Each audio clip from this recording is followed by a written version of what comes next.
Hello बच्चों, आज फिर से हम लोग एक दूसरे से मुखातिब हैं और आज फिर हम बात करेंगे संसाधन भूगोल के बारे में। संसाधन भूगोल में अब तक मैंने आपको संसाधन भूगोल के अध्ययन में अर्थ, परिभाषा, अध्ययन की आवश्यकता और संसाधन के अध्ययन के विकास के बारे में सारी डिटेल में मैंने आपको बताया है। आज हम बात करेंगे संसाधन भूगोल में का विषय क्षेत्र क्या है और इसके विषय क्षेत्र में हम क्या क्या पढ़ेंगे। अब संसाधन भूगोल के विषय क्षेत्र को मुख्यतः पृथ्वी के तल के संसाधनों की विशेषताओं, उनके उत्पादन व उपयोग का अध्ययन संसाधन भूगोल के अंतर्गत किया जाता है।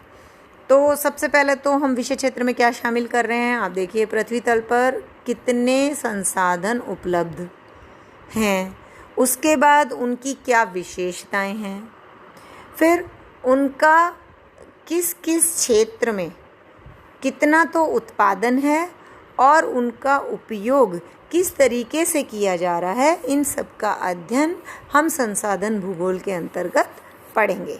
तो अब जब हम संसाधन भूगोल के अध्ययन को कुछ भागों में बांट लेते हैं, जैसे सबसे पहला हम कहते हैं कि प्राकृतिक संसाधनों की विशेषताओं का अध्ययन और उनका मूल्यांकन व मात्राकरण।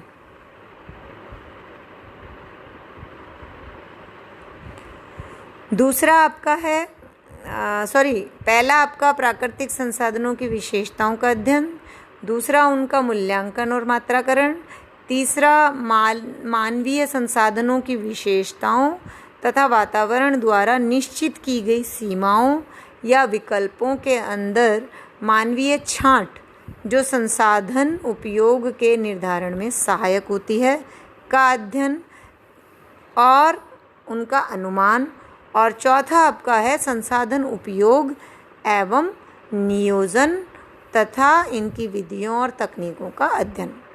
तो सबसे पहले हम बात करते हैं प्राकृतिक संसाधनों की। प्राकृतिक संसाधनों में वातावरण की कुल दशाओं का जो योग है वह प्राकृतिक संसाधन वातावरण का एक भाग है, जिसमें मानवता का अस्तित्व है और वातावरण के इस बड़े घटक का प्रयोग जो है वो उत्पादन की प्रक्रिया में समाज की भौतिक और सांस्कृतिक आवश्यकताओं की पूर्ति के लिए किया जाता है। यानी प्राकृतिक संसाधन में पहले तो वातावरण की विभिन्न दशाओं को एकत्रित करके पढ़ा जाता है, फिर उसके पश्चात जिस पर मानव आधारित है, यानी मानव का अस्तित्व किस पर है, जैसे भूमि, जल, वायु, तो ये सारी ये संसाधन हैं और इन सब पर मानव जीवन का अस्तित्व है, तो इनका अध्ययन करेंगे। फिर हम इनका अध्ययन के साथ साथ मानव के सामाजिक रूप में भौतिक और सांस्कृतिक आवश्यकताओं की पूर्ति उन संसाधनों के द्वारा किस तरीके से हो रही है उसका भी अध्ययन इसके अंतर्गत करेंगे। अब प्राकृतिक संसाधनों में वायु, सौर ऊर्जा, भूमि, मृदा, जलीय संसाधन, भूमिगत जल इत्यादि आते हैं। सबसे पहले वायु, भूमि में जिस पर मानव निवास करता है, अपने उद्योग धंधे स्थापित करता है, कृषि जिसमें बागवानी है, वन लगे हुए हैं, उत्पादन का आधार है। जलीय संसाधनों में नदियाँ, जलप्रपात, झीलें, तालाब, समुद्र, महासागर इत्यादि। भूमिगत जल भी एक भौतिक संसाधन है, क्योंकि कूपों और नलकूपों आदि के द्वारा भी इस जल को निकालकर मानव आवश्यकताओं की पूर्ति के लिए प्रयुक्त किया जाता है। फिर आते हैं खनिज संसाधन। अब खनिज संसाधनों में तीन तरीके के हैं। सबसे पहले खनिज संसाधन में शक्ति संसाधन, जिसमें खनिज, कोयला, खनिज तेल, प्राकृतिक गैस तथा आणविक शक्ति खनिज जैसे यूरेनियम, थोरियम, अधात्विक खनिज जैसे गंधक, जिप्सम, चूना, अभ्रक, पारा इत्यादि। इसके अलावा तीसरे नंबर पर आएगा धात्विक खनिज, जैसे लोहा, तांबा, जस्ता, टिन, रागा, सीसा, मैग्नीज, चांदी, सोना, प्लैटिनम इत्यादि। फिर आप आपका आएगा खनिज संसाधनों के पश्चात वनस्पति संसाधन। अब वनस्पति संसाधन जिसमें वन, झाड़ियाँ, घास के मैदान जो पशुचारण व्यवसाय का आधार है, जड़ी बूटियाँ इत्यादि। फिर आपका जंतु संसाधन। जंतु संसाधनों में विभिन्न प्रकार के दूध देने वाले जंतु, मांस जिनके द्वारा मांस का व्यापार किया जाता है वो पशु, भार ढोने वाले पशु, कृषि के काम में आने वाले पशु, सवारी के पशु इत्यादि। अब इनको हम फिर से देखेंगे तो सबसे पहले हम बात करते हैं प्राकृतिक संसाधन की। अब प्राकृतिक संसाधन में आप सबसे ज़्यादा जो मानव के लिए आवश्यक है वो है वायु, भूमि, मृदा, सौर ऊर्जा, जलीय संसाधन। ये 5 तत्व ऐसे हैं जिस पर मानव जीवन आधारित है। वायु जिसमें ऑक्सीजन है जो हमारे को जीवन प्रदान करती है। सौर ऊर्जा जो हमें ऊर्जा प्रदान करती है हमारे शरीर को। अगर सूर्योदय ना हो तो दिन और रात का सिस्टम ना रहे और वो सब बदलेगा तो हमारी जो कार्य करने की क्षमता है वो भी सूर्य की किरणों के साथ बढ़ती है, आपके शरीर को ताकत मिलती है। और सौर ऊर्जा अगर जहाँ जिन क्षेत्रों में सूर्य कम चमकता है या जहाँ सूर्य की ऊर्जा बहुत कम प्राप्त होती है वहाँ के मनुष्यों में बहुत सारी तरह की स्किन डिजीज़ और उनकी ऊर्जा के लिए अन्य कई संसाधन वो उनको चाहिए होते हैं। तो जिन एरियाज़ में सूर्य की किरणें लगातार उस क्षेत्र को मिलती है वहाँ कृषि उत्पादन, मनुष्य के कार्य करने की क्षमता ये सब अधिक होती है। फिर आपकी भूमि जिस पर मानव निवास करता है, क्योंकि सबसे पहले तो हमारा जो अस्तित्व है वो भूमि से ही है, क्योंकि उसी पर हम रहते हैं, उसी पर हमारा भोजन उगाया जाता है और हमारा भूमि के बिना मानव का अस्तित्व ही नहीं है। यानी आप चाहे अपना व्यवसाय करें तब भी आपको भूमि चाहिए, आपको कोई भी उद्योग, आप रहने के लिए आपको मकान चाहिए वो भी भूमि पे बनेगा, आपको खाने के लिए कृषि उत्पादन चाहिए वो सब भी भूमि पर ही उगाए जाएंगे। तो भूमि एक आधारभूत संसाधन है जिसके बिना मानव का जीवन संभव नहीं है। उसके बाद मृदा, कृषि, बागवानी इत्यादि, जितना भी फॉरेस्ट है जो हमारे वातावरण जलवायु को नियंत्रित करता है, या हमारे सारे फर्नीचर उद्योग और अन्य कई उद्योगों में जिस तरह से वन की कटाई की जा रही है और विभिन्न उद्योगों को स्थापित किया जा रहा है, तो मृदा पर ही वन आधारित हैं और आपके कृषि कार्य आधारित। फिर जलीय संसाधन। जलीय संसाधनों में सबसे पहले आपको पीने के लिए पानी चाहिए, यानी मीठा जल जो आपको मिलता है झीलों के द्वारा, नदियों के द्वारा, तालाबों के द्वारा, झरनों के द्वारा। उसके अतिरिक्त आपको नौ परिवहन जो आपकी बड़ी बड़ी नहरें, कृषि कार्य के लिए जल की उपलब्धता, समुद्र में आपका व्यापार व्यवसाय के लिए आपको समुद्रिक एरिया चाहिए जिसमें आपका नौ परिवहन कार्य हो और आपका व्यवसाय, आपका इस आयात और निर्यात कार्य सस्ते दर पर वहाँ पर काम चलता रहे। फिर आपका भूमिगत जल। भूमिगत जल जो है वो भी एक बहुत बड़ा संसाधन है, क्योंकि अगर भूमिगत कुओं में, नलकूपों में पानी नहीं होगा तो मानव की आवश्यकताओं के लिए बहुत ज़्यादा जो जल चाहिए वो प्राप्त नहीं होगा, क्योंकि भूमिगत जल ही हमारे कुओं में है। हम जो आजकल बोरिंग कराते हैं, जो घर घर में भी और सरकार के द्वारा भी करवाई जाती है, वो सारी भूमिगत जल पे आधारित होती है। फिर खेतों में जितने भी सिंचाई के साधनों का उपयोग कुओं में से जो होता है उसमें सारा भूमिगत जल उपयोग होता है। तो भूमिगत जल भी एक बहुत महत्वपूर्ण हमारे संसाधनों में आता है। उसके बाद आपके खनिज संसाधन।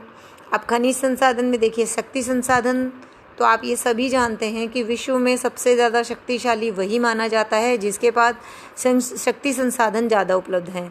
जैसे आपका अरब प्रायद्वीपीय क्षेत्र, जहाँ तेल पेट्रोल प्रमुख रूप से, जो कि आज का सबसे महत्वपूर्ण खनिज है, वो पेट्रोल वहाँ पाया जाता है और उसी के कारण वहाँ का आर्थिक विकास इतना अधिक हुआ है।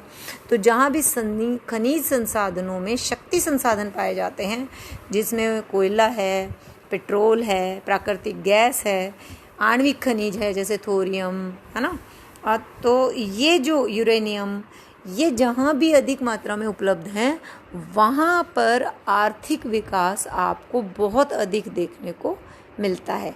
जबकि जैसे उसके अतिरिक्त जिन क्षेत्रों में ये शक्ति संसाधन नहीं पाए जाते, उनका या तो विकास ही बहुत कम हुआ है, और या अगर विकास कर भी रहे हैं तो चूँकि उनको वो सारा मटेरियल संसाधन जो है वो आयात करना पड़ता है, और आयात करने में उनका आर्थिक विकास पर जो लगाने वाला धन है वो सारा वहाँ उनका व्यय होता है। तो उनकी जो भी चीज़ें हैं वो थोड़ा सा अधिक महंगी और आर्थिक विकास की दृष्टि से कम महत्वपूर्ण रह जाती हैं। यानी आप देखिए कि आर्थिक विकास जहाँ भी तरक्की पर है वो वहीं है जहाँ आपको शक्ति के संसाधन भरपूर मात्रा में उपलब्ध हैं। फिर आपका धात्विक खनिज, अधात्वीय खनिज। अधात्वीय खनिज में जैसे गंधक है, जिप्सम है, चूना है, अभ्रक है, ये सभी चीज़ें आज के दौर में बहुत सारे ऐसे व्यवसाय हैं जो इन सब चीज़ों पर निर्भर है। जैसे गंधक, अभ्रक, पारा।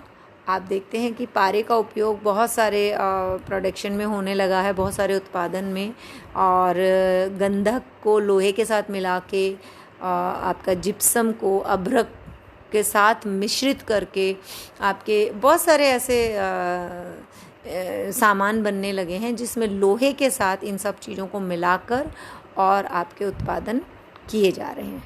फिर धात्वीय खनिज में सबसे महत्वपूर्ण लोहा, तांबा, है ना, जस्ता, और कुछ कीमती में आपका चांदी, सोना, प्लैटिनम। तो ये जो खनिज पदार्थ हैं, इनका जिस भी देश में, जिस भी क्षेत्र में अधिक जमाव है और तकनीकी विकास उस क्षेत्र में हो चुका है, तो वहाँ पर आर्थिक विकास की आपको अधिक उपलब्धि देखने को मिलेगी। जबकि संसाधन तो उपलब्ध है पर तकनीकी विकास नहीं हुआ तो भी आपको आर्थिक विकास देखने को नहीं मिलेगा, और तकनीकी विकास उपलब्ध है पर संसाधन नहीं है, तब भी आपके जो विकास है उसकी गति बहुत तीव्र दिखाई नहीं देगी। जिन जिन स्थानों पर ये दोनों चीज़ें हैं, यानी तकनीकी विकास और संसाधनों का जमाव, जहाँ ये दोनों मिलते हैं वहाँ पर आपके जो आर्थिक विकास है वो बहुत अधिक दिखाई देता है, और वो विकसित क्षेत्रों में आपको, तो विश्व के जो 3 क्षेत्र हैं, विकसित, विकासशील और अविकसित, इनका अंतर भी आर्थिक विकास के आधार पर ही किया जाता है कि जिन क्षेत्रों में आर्थिक विकास इतना अधिक हो चुका है कि वहाँ सारी जो वस्तुएं, वहाँ जो वहाँ की पॉपुलेशन है उसको वो सारी सुविधाएं बेसिक जो हैं वो प्राप्त हैं, जहाँ उनको अभी प्राकृतिक आपदाओं से लड़ने में और वापस अपने आप को खड़ा होने में या संसाधनों के अभाव में भी विकास करने में कोई समस्या नहीं आती। विकासशील देश जैसे भारत, विकसित देश जैसे अमेरिका, है ना, और विकासशील देश जैसे भारत में हम अभी विकास के पथ पर अग्रसर हैं, और इसमें अभी हम अपने संसाधनों का उपयोग करके तकनीकी विकास के साथ हम आगे बढ़ रहे हैं, और धीरे धीरे आर्थिक विकास की गति भारत में तीव्र होती हुई दिखाई दे रही है। अब नेक्स्ट आपका आता है अविकसित क्षेत्रों में वो क्षेत्र जहाँ शिक्षा का अभाव है, संसाधनों का अभाव है, तकनीकी विकास का अभाव है। ये उन सब का, और इसके कारण वहाँ पर अभी तक जो विकास की गति है वो बहुत ही धीमी है। धीरे धीरे वहाँ भी विकास होगा जब उन लोगों को तकनीकी ज्ञान और अपने संसाधनों के भंडार का पता लग जाएगा। अब आप इसमें देख सकते हैं वनस्पति संसाधन मैंने आपको बता ही दिया, और जंतु संसाधन में जिन जिन एरियाज़ में बड़े बड़े चरागाह और जंतु को पालने के लिए सुविधाएं उपलब्ध हैं, वहाँ आप देखिए इसमें 5 तरह की हमने बात की है। पहला, दूध देने वाले पशु, तो यानी दूध वाला जो उत्पादन है, डेयरी उद्योग, जिसमें चाहे पनीर हो, चाहे आपका घी हो, चाहे आपका दूध हो, दही हो, ये सारी चीज़ें इनके आधार पर तो आप देखते हैं आपके यहाँ भी डेयरी उद्योग काफ़ी आगे डेवलप है, विकसित है। उसके बाद मांस देने वाले, तो जिन जिन एरियाज़ में मांस की खपत ज़्यादा है, या वहाँ पर जैसे शिकागो की मांस मंडी विश्व में बहुत मशहूर है, और वहाँ सूअरों को इसीलिए पाला जाता है और मक्का खिला के उनको मोटा किया जाता है ताकि उन पर बहुत सारा फ्लैश हो, और वो फ्लैश बाद में पूरे जहाँ भी उनको सप्लाई करना है वहाँ उनको सप्लाई किया जा सके। फिर कुछ एरियाज़ अभी भी हैं जहाँ कृषि कार्यों में भी जानवरों का उपयोग होता है। बाकी ज़्यादातर एरिया ऐसे हो गए हैं कि अब मशीनों के द्वारा कृषि होने लगी है, तो कृषि के काम में आने वाले पशु धीरे धीरे कृषि की निर्भरता पशुओं पर कम होती चली जा रही है। और लास्ट आपके सवारी के पशु, तो सवारी के पशुओं में भी आजकल जो पशु गाड़ी जो हुआ करती थी वो कम देखने को मिलती है, या शौकिया देखने को मिलती है, जैसे ऊंट गाड़ी है या घोड़ा गाड़ी है। ये कुछ पर्यटक स्थलों पे ऐसे मिलेंगी जहाँ पर आप लोग उनकी सवारी का आनंद ले सकें। बाकी आर्थिक आधार पर अब धीरे धीरे इनका उपयोग सवारी के रूप में करना कम हो गया है।